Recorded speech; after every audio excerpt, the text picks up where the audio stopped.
Clickable Polytree Links for Public Functions by Darko Vukovic, CEO, Poly API, March 18, 2025.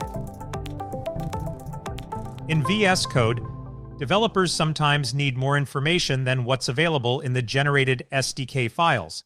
That's why, where possible, we provide direct links to function source documentation on the provider's site for public functions. However, even that may not be enough.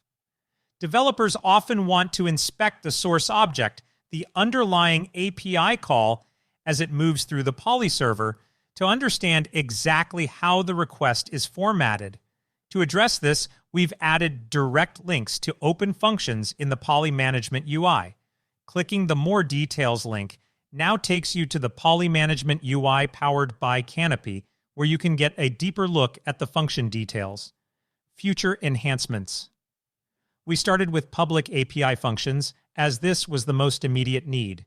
In the future, we plan to extend this functionality to provider documentation links for easy reference, private functions for internal use cases, additional function types including webhooks, client and server functions. To try this new functionality for yourself, 1. Sign up for Poly. 2. Install the VS Code extension. 3. Set up a project using the extension. 4. Hover over a public function and click More Details. Have questions about our roadmap or platform? We'd love to hear from you. Reach out to us at hello@polyapi.io, fill out a contact form, or book an intro meeting to get started.